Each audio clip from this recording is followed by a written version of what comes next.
कृत्वा देहादिकं तस्य प्रीत्यै सर्वं तदर्पणं निर्वाहाय च शून्यत्वं यद्दात्मसमर्पणम। प्रिय दर्शकों नमस्कार, एक बार फिर से उपस्थित हूं आप सबके सामने महत्वपूर्ण ज्योतिषीय कार्यक्रम में। मैंने कल आप लोगों से, कल नहीं पीछे परसों दिन एक कार्यक्रम बनाया था जो शनिदेव के ऊपर केंद्रित था कि आपकी कुंडली में शनिदेव कितने डिग्री पे विराजमान है। आप लोगों को अच्छा लगा वो कार्यक्रम, पर कुछ दर्शकों ने उस कार्यक्रम के साथ ये भी मंशा जाहिर की थी कि पंडित जी इसको सभी ग्रहों पे बताइए कि कैसे होगा। तो आज का कार्यक्रम इस विषय पर ही केंद्रित है कि आपकी कुंडली में, अब इसमें जो बात मैं बताने वाला हूँ इसमें शनिदेव भी शामिल हैं, सूर्य भी शामिल हैं, चंद्रमा, मंगल, बुध, गुरु, शुक्र, शनि, राहु सारे शामिल हैं। राहु और केतु के बारे में मैं इस कार्यक्रम को नहीं कहूँगा, लेकिन सूर्य से लेकर शनि तक जितने भी ग्रह हैं वो सब इस सिद्धांत से प्रभावित होते हुए परिणाम करेंगे, या जैसा होगा मैं आप लोगों को बताने वाला हूँ। लाइव होता हूँ मैं शनिवार को रात्रि 8:15 पे, जहाँ आपसे कुछ महत्वपूर्ण विषयों पे बात करता हूँ और कुंडली का अध्ययन भी होता है। शुरू करते हैं आज का कार्यक्रम। कहीं नहीं जाना है, बिल्कुल बन के रहिएगा। अगर आपने पसंद का बटन नहीं दबाया है तो पसंद का बटन दबा दीजिए, सब्सक्राइब नहीं किया है तो कर लीजिए, अगर किए हैं तो एक बार फिर से देख लीजिए। आइए विषयवार तरीके से आज का जो विषय है वो बड़ा मतलब समझने वाला है और सभी लोगों को देखने लायक है।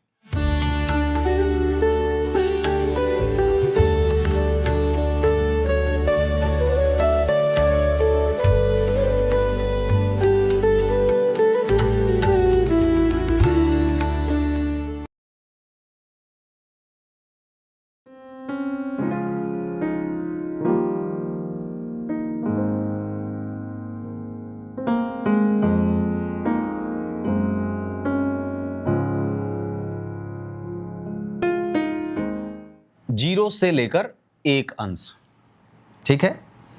उसके बाद 1 से लेकर 10 अंश, फिर उसके बाद 10 से लेकर 20 अंश, ठीक है। फिर उसके बाद 20 से लेकर 28 अंश, ठीक है। और फिर उसके बाद 28 से लेकर 29 अंश, ठीक है। ये ग्रहों की डिग्रियों का कैटेगराइजेशन है कि आपकी कुंडली में ग्रह, अब हमने यहां पे 29 से 30 नहीं लिखा है, उसकी चर्चा मैं करूंगा। और मैंने ये कैटेगराइज ऐसे ग्रहों को क्यों किया है, क्योंकि सामान्यतया जो ज्योतिष के आचार्य हैं उन्होंने ग्रहों को अंश के आधार पर, उनकी डिग्री के आधार पर कुछ ऐसे बांटा है। 0 से 6 बांटा, 6 से 12, 12 से 18, 18 से 24 और 24 से 30 बांटा है। एक ग्रह की डिग्री का इस तरीके से वर्गीकरण किया गया और विभिन्न वर्ग, जो ग्रह जिस डिग्री के अंतर्गत आता है उसके फल कथन में अलग अलग सावधानियां बरती गई। और आज मैं जिस विषय पे चर्चा करने वाला हूं उसमें ग्रह की डिग्री कुछ इस तरीके से, इस डिग्री पे चर्चा करेंगे कि ग्रह अगर इस कैटेगरी के अंतर्गत आ रहा है तो वो प्रैक्टिकल बिहेवियर जातक के जीवन में कैसा देगा। तो सबसे पहले विचार करिए, इस विषय पे तो मैंने कई बार कार्यक्रम बनाया है 0 से 6 वाले पे, और डिग्री पे मुझे भी लगता है कि मैंने बहुत सारे कार्यक्रम बनाए हैं। तो अगर 0 से ग्रह एक अंश का है तो आप ये समझ लीजिए कि वो अभी फल को समझ रहा है, या कोई ग्रह किसी जातक की कुंडली में अगर इस अंश पे विराजमान हो, सूर्य से लेकर शनि तक, तो वो ग्रह अपनी दशा काल में, या वो ग्रह उस व्यक्ति के जीवन पे जैसा असर डालेगा समझने वाला, मतलब उसको बहुत सारी जानकारियां नहीं है, वो समझ रहा है, वातावरण को बदलते हुए देख रहा है और इतना परिपक्व नहीं है कि वो निर्णय ले सके। इसको प्रैक्टिकल मतलब व्यवहारिक धरातल पे अगर समझें तो कैसे होगा, किसी जातक की कुंडली में अगर सूर्यदेव 0 से 1 अंश के बीच बैठे हैं तो उस व्यक्ति की कुंडली में सूर्य नारायण कुछ ऐसा ही फल देंगे कि व्यक्ति को निर्णय लेने में दिक्कत होगी, मतलब आत्मविश्वास कम होगा। और बहुत सावधानी से समझें तो अगर उसी सूर्य के ऊपर जो 0 से 1 अंश के बीच विराजमान है, अगर उन पर राहु की दृष्टि पड़ जाए, शनि की दृष्टि पड़ जाए, तो ये व्यक्ति को डिप्रेस कर देगा। मतलब कहने का अर्थ है कि व्यक्ति को इसलिए डिप्रेस करेगा क्योंकि ग्रह डिप्रेस है, परेशान है, क्योंकि उसकी आंच कम है, उसका तेज कम है ना। तेज कम है। इसको ऐसे समझते हैं कि युद्ध के मैदान में नारायण और नर, नारायण साक्षात भगवान कृष्ण और नर साक्षात अर्जुन, उनको लगा कि मेरी सेना कम है, मेरा तेज कम है, और क्योंकि सामने दुर्योधन की बड़ी विशाल सेना थी तो उनको लगा कि इनकी तेज ज्यादा है, इनमें रोशनी ज्यादा है, इनके पास सैनिक ज्यादा है, इनके पास योद्धा ज्यादा है, सारे तो उधर ही हैं, और इनकी डिग्री कम थी। उस पे राहु की दृष्टि पड़ गई, है ना। तो अगर उस पे राहु की दृष्टि पड़ गई तो वो क्या होगा कि अब ग्रह असंतुलित होगा। मतलब आपको अपना आत्मविश्वास कमजोर नहीं करना है अगर राहु की दृष्टि पड़ रही है तो। बहुत सावधानी से समझिएगा, आप इससे अपनी कुंडली के ग्रहों को फल देने के स्थिति को समझ लेंगे कि वो किस तरीके का फल दे सकता है। तो अगर यहां बैठा तो आत्मविश्वास, उस ग्रह के आत्मविश्वास में कमी है, कोई जरूरी नहीं है। ये सूर्य पे मैंने उदाहरण दिया है, चंद्रमा भी होगा तो कुछ ऐसा ही। अभी आत्मविश्वास की कमजोरी का अर्थ ये होगा कि हो सकता है कि वो अपने जीवन में धन की दशा कम, अपनी दशा में धन थोड़ा कम दे, स्वास्थ्य को कमजोर करें, पिता से संबंध कमजोर करें, धर्म थोड़ा कम हो, निर्णय लेने में कमजोरी हो, ऐसा होगा। और ये ग्रह कहां से प्रभावित होकर फल करेंगे? जहां के वो स्वामी हैं और जहां बैठे हैं, क्योंकि ऐसा फल होता है। तो ये मैंने इस पे तो चर्चा कर दी। अगर ग्रह 1 से लेकर 10 अंश के बीच है किसी जातक की कुंडली में, तो अब वो युवावस्था का है, अब वो उसके पास बेचैनी है और वो बहुत सारी चीजें कर सकता है क्योंकि ऊर्जा भरी पड़ी है। अब ध्यान से देखें भगवान, तो जिस जातक की कुंडली में कोई ग्रह 1 से लेकर 10 अंशों के बीच के होगा ना, तो उसको ना प्रैक्टिकल ज्यादा बना देगा, या वो अपनी सामर्थ्य शक्ति पे विश्वास ज्यादा करने वाला होगा।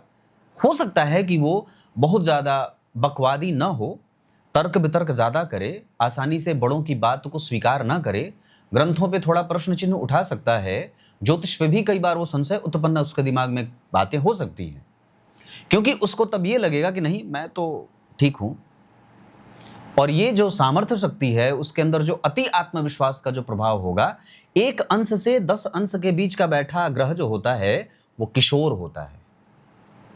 और जब किशोर होंगे तो आप क्या होगा, आपको लगेगा कि समाज में इतना ऐसा कैसे है। नहीं, आप जरा ध्यान से देखिए, किशोरावस्था का व्यक्ति अनुभव से हीन होते हुए गलत निर्णय ले सकता है, इसमें कोई दो राय नहीं है, होता है। हमारे समाज में ऐसे कई उदाहरण हैं और वो उदाहरण बहुत मजबूत हैं कि वो किशोर थे, अवस्था में किशोरावस्था के थे, उन्होंने मजबूत निर्णय उठाया, लिया और अमर हो गए।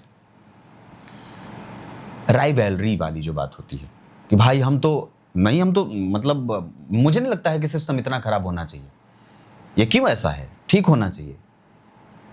तो ये 1 से 10 अंश वाले होते हैं, या ये कह सकते हैं कि ऐसे लोग जिनकी कुंडली में कोई ग्रह 1 से 10 अंश का है, वो उसे प्रतियोगी ज्यादा बनाता है, इंपल्सिव ज्यादा बनाता है, उसके पास पेशेंस लेवल थोड़ा कम होगा, वो ग्रह अपनी दशा काल में पेशेंस के साथ निर्णय नहीं करेगा, वो थोड़ा एग्रेसिव होगा, उस जातक के अंदर एग्रेशन रहेगा। समझ गए? अब बात करते हैं 10 से 20 अंश। बहुत ध्यान से समझिएगा, अभी कार्यक्रम का मुख्य विषय बाकी है। 10 से 20 अंश का जो ग्रह होगा वो थोड़ा अनुभवी होगा, इसमें कोई दो राय नहीं है कि ऐसे लोग ऑब्जर्वेशन के साथ काम करते हैं। आप इसको ऐसे मान सकते हैं कि किशोर के बाद की अवस्था है तो 32-33 साल के बाद की अवस्था है, जहां आप थोड़ा चिंतन करते हैं, सामने वाले के प्रोटेस्ट को समझ रहे हैं, अपना भी उसमें आपका एक इनपुट है, आप उसमें अपना दिमाग दे रहे हैं, परिस्थिति को थोड़ा इधर से भी देख रहे हैं, थोड़ा ऐसे भी समझ रहे हैं, दोनों चीजें समझने की कोशिश करते हैं। तो ये वही लोग होते हैं जो 20 अंश से, जिनकी कुंडली में 28 अंश का ग्रह है। अगर शुक्र है तो वो समझदार भी बनाएंगे कि नहीं मुझे आलस्य नहीं करना चाहिए, अगर शनि है तो कहेगा नहीं भाई थोड़ा सबको सुनो, सबकी समझो और सबके न्याय की बात करो। अगर सूर्य है तो वो अपने पुत्र की भी सुनेगा, अपने भाइयों की भी सुनेगा और अपने की भी सुनेगा। तो यहां व्यक्ति सबको सुन रहा है, तो ये बहुत अच्छी बात है कि वो सबको सुनकर के एक स्वतंत्र निर्णय ले रहा है या फिर सबके हिसाब से सबके लिए निर्णय ले रहा है। तो यहाँ पे ये सबसे अच्छा फल देने वाला ग्रह हो जाता है, क्योंकि आप यहाँ प्रभावित हो रहे थे, आपसे कुछ चीजें छूट रही थी। 1 से लेकर 10 अंश के बीच का जो ग्रह था वो कुछ चीजें अपने तेज चलने के क्रम में छूट रहा है। अब सामान्य बात है कि आप ट्रेन पे बैठते हैं और जो ट्रेन बहुत तेज चलती है तो आपके बगल से कौन सी चीज गुजरी है आपको तो बहुत सावधानी से आपने देखा नहीं है। लेकिन 10 से 20 अंश का जो ग्रह होगा वो थोड़ा देखेगा, वो चीजों को समझेगा, उसकी कलाकृति को समझेगा, उसकी बारीकियों को समझेगा, उसकी गहराई को समझने की कोशिश करेगा। हो सकता है यहां भी थोड़ी गलती हो, गड़बड़ी हो, संभव है, जिसकी पूर्ति 20 से 28 अंश के ग्रह कर देते हैं। यहां कोई गलती नहीं है, यहां बिल्कुल कोई बेमनस्व नहीं है ना। यहां आप भस्म हो जाते हैं, यहां आप सबके न्याय की बात करते हैं, यहां आप भविष्य की बात करते हैं कि नहीं ऐसे करने से कोई अर्थ नहीं है, इसको मत तोड़ो, इसको ऐसे तरीके से सजा दो। आप समझ रहे होंगे मैं जो जिस हिसाब से कहना चाहता हूं कि भाई देखो किसी का नुकसान नहीं होना चाहिए, सबके हित की बात हो, सबका कल्याण हो, सब मतलब अब सूर्य अगर किसी की कुंडली में 20 अंश से 28 अंश पे बैठे हैं तो वो काफी एक्सपीरियंस है उनके पास, है ना। वो अब अपने महत्वाकांक्षा की पूर्ति के लिए दुर्योधन की तरह कुछ भी नहीं करेंगे, है ना। तो यहां पे ऐसी बात होगी कि 20 से 28 अंश का अगर कोई ग्रह बैठा है तो वो काफी बड़ी खुली विचारधारा का विषय चिंतन करता है, बहुत सारी चीजें, मतलब अच्छी बात है ये। यहां पे आपसे गलती कम होती है, 20 से 28 अंश पे आपसे गलती कम होती है, आप काफी समझदार होते हैं। अब जो मेन ट्रांजिशन वाली बात होती है, जहां पे ग्रह ट्रांजिट कर रहा होता है, एक को छोड़ रहा है दूसरे को पकड़ रहा है, आप इसको ऐसे समझ सकते हैं कि ये है बॉर्डर, यहां भारत हो गया, यहां बांग्लादेश हो गया, तो यहां के जो बीच के सीमा रेखा के लोग होते हैं वो कई बार अपने को भारत भी कहते हैं, कभी अपने आप को बांग्लादेशी कहते हैं। तो जब ग्रह 28 से 29 अंश का होता है ना, तो उस पे पिछली राशि का भी प्रभाव होता है और अगली राशि को वो स्वीकार करना चाहता है, क्योंकि वो ग्रह जानता है कि अब उसे आगे जाना है, अब उस पिछले वाले को ध्यान में कम देगा। इसको आप ऐसे समझिए प्रैक्टिकल कि अगर गुरु कर्क राशि में 28 से लेकर 29 अंश पे बैठे हैं तो अब वो सिंह राशि की तरफ ज्यादा मूव करेंगे, अब वो सिंह से प्रभावित होते हुए परिणाम करेंगे क्योंकि वो कर्क को छोड़ रहे हैं। ठीक वैसे ही जैसे राजनीति में जो चाटुकार होते हैं, जो बिल्डर होते हैं, जो राजनीति के जो कहते हैं ना, वो जो ठेकेदार होते हैं, वो सूंघ लेते हैं कि किसकी सरकार बनने वाली है, जिसकी सरकार बनने वाली है उसकी तरफ ही ज्यादा झुकाव उनका शुरू से हो जाता है। बात समझ में आती होगी, ये होता है, प्रैक्टिकल है ये। तो ये जो ग्रह होगा 28 से 29 अंश का ना, ये भले आत्मकारक होगा लेकिन आत्मकारक है तो समझदार है, उसके पास अपनी एक समझदारी है, वो बहुत ज्यादा परिपक्व है, ये शासन करता है, क्योंकि शासन वही करता है जिसके पास भविष्य की बातें तय हों। आपको क्या लगता है कि जनता कौन है? जनता जो है, जैसे मैं आम जनता हूं, मेरी दृष्टि हो सकता है बहुत छोटी हो सकता है जो सामान्य जन है उसकी जो दृष्टि है वो बहुत अपने परिवार, अपने बहुत ज्यादा देखे तो अपने वार्ड तक देख लिया, अपने जिला तक देख लिया, पर जो शीर्ष के नेता हैं उनको तो भविष्य की सारी बातें समझनी चाहिए। और शासन वही करता है जिसके पास दूर तक की प्लानिंग हो, क्योंकि भाई ये कर्क को छोड़ करके अगर सिंह में जा रहे हैं, मकर को छोड़ करके कुंभ में जा रहे हैं, तो वो कुंभ के हिसाब से जब तक परिणाम देने की तैयारी नहीं करेंगे तो मकर में तो उनका नुकसान होगा, क्योंकि अब तो उनका भविष्य मकर में नहीं बचा ना, अब तो उनका भविष्य संवरना है कुंभ में, कोई भी ग्रह जो ट्रांजिशन में है। मतलब यहां पे ग्रह जो है वो सामने वाले से अब उस राशि में फल थोड़ा कम करेगा, अगली राशि की तैयारी कर रहा है, और यहां पे अभी जस्ट आया था तो वो समझ रहा है। अब अंतर समझ में आ गया होगा कि यहां ग्रह समझ गया है कि इसका भविष्य वर्तमान की राशि में नहीं है। यह ग्रह समझ गया है कि अब मैं जहां पे हूं वहां मेरा भविष्य नहीं है, क्योंकि अब बहुत दिन बाद मुझे वहां आना है, तो अब मुझे अगले की तैयारी करनी है। तो जब मुझे अगले की तैयारी करनी है तो अगली राशि की प्रकृति, उस राशि के स्वामी की प्रकृति को मुझे जानना होगा। अगर मैं नहीं जानूंगा तो मेरी खटिया खड़ी हो जाएगी, फिर मैं अपना फल नहीं दे पाऊंगा, बहुत मजबूत नहीं हो पाऊंगा। इस वजह से ग्रह यहां बहुत सोच समझ करके, आप इसको ऐसे कह सकते हैं कि भगवान को पता था कि अर्जुन के पास सेना कम है। वो जानते थे कि दुर्योधन के पास सैनिक ज्यादा हैं। इस वजह से उन्होंने क्या कहा, नहीं तुम तो मेरे पैर की तरफ खड़े हो, मैंने तो पहले अर्जुन को देखा है, नहीं तुम तो मेरे सर की तरफ खड़े हो, मैंने तो तुम्हें देखा ही नहीं है। ऐसा वाला भाव, मतलब ग्रह जानता है कि कौन किसके पास सत्य है। और मेरा जो है वो इतिहास ये न कहे कि मैं भविष्य में दुर्योधन की तरफ क्यों हो, मैं दुर्योधन की तरफ क्यों था, अर्जुन की तरफ क्यों नहीं था, क्योंकि सत्य इनकी तरफ था। क्योंकि भगवान उधर ही होते हैं जहां सत्य होता है, और सत्य कहां छुपा है, अगली राशि में। बीतने वाली राशि का क्या सत्य है, कोई सत्य नहीं है। जितनी देर भोगे आप इतना भोगे ना जी, 0 से लेकर के 1 से लेकर के 28 तक तो आपने मुझे भोगा। ग्रह तो यही कह रहा है कि आप, ग्रह अगर कोई है तो उसने क्या कहा राशि से, भाई तुमने मुझे इतना भोग लिया, अब तो मुझे छोड़ो, मुझे जाने दो, अब मैं अगली राशि की तरफ जा रहा हूं, तो मुझे उसको समझना होगा। तो कह सकते हैं कि ग्रह की यह विशेष यात्रा है जो उसके अंश के आधार पर उसे बताती है कि हाँ देखो तुम्हारा भविष्य अब वहां जाने वाला है, अब तुम इसकी माया छोड़ो।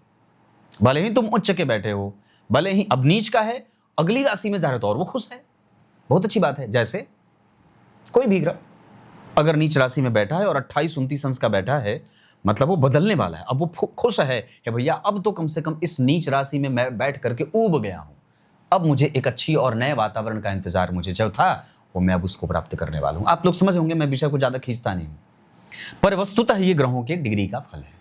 और 29 से 30 में गया तो मतलब आपको समझ लीजिए कि पूर्णतया वो उधर का हो गया है। अब वो बाहर से बाय बाय टाटा कर रहा है, ठीक है मैं था, मैं आऊंगा, बाद में देखेंगे, ऐसा वाला। तो ये ग्रहों की यात्रा है जो ग्रहों की डिग्री पे निर्भर करती है। आपकी कुंडली में कौन सा ग्रह, अब इसमें सारे ग्रह आ गए, सूर्य से लेकर शनि तक। राहु और केतु को मैंने इसमें इसलिए शामिल नहीं किया है क्योंकि वो पीछे की तरफ घूमते हैं, उनकी यात्रा थोड़ी अलग तरीके की होती है। बाकी सूर्य से लेकर शनि तक ये सारे ग्रह ऐसे ही घूमते हैं, आगे बढ़ते हैं। समझ में आ गई बात। तो मैंने क्या बात कही थी, इस कार्यक्रम का एक बड़ा अच्छा विषय रहेगा जो मुख्यतः टैगलाइन, जो आत्मकारक है वो सबसे ज्यादा डिग्री पे विराजमान है। तो आत्मकारक जो है वो अनुभवी है, और अनुभवी है सो शीर्षस्थ है, उसको पता है कि भविष्य कहां है। क्योंकि हारने वाली पार्टी में कोई थोड़ी ना चंदा देता है, जीतने वाली पार्टी में लोग चंदा देते हैं, या जिसको जिताना रहता है उसको चंदा देते हैं, भैया पैसा लगाओ, बात है कि नहीं है। तो ये दो बातें हैं जो समाज से उदाहरण मैं दे रहा हूं। अब आइए कार्यक्रम के आरंभ में मैंने जो श्लोक पढ़ा है उसका अर्थ बता देता हूं।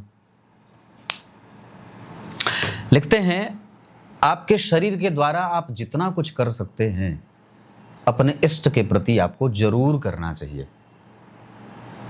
लिखते हैं ना कि कृत्वा देहादिकम तस्य, क्या कहा कि देह आदि जो कुछ भी अपनी कहे जाने वाली वस्तु है, जिसको आप अपना कहते हैं, उस पर आपका मोह नहीं होना चाहिए। अपने इष्ट को, उसको अपने इष्ट के साधन में उसको लगाइए। ये भक्ति का वस्तुतः एक सिद्धांत है ना। कैसा लगा कार्यक्रम जरूर बताइएगा, और कार्यक्रम के कमेंट में आप जय श्री कृष्ण के अतिरिक्त अपने प्रश्न भी लिख सकते हैं, क्योंकि कमेंट मैं खुद देखता हूं। तब तक के लिए बहुत बहुत नमस्कार।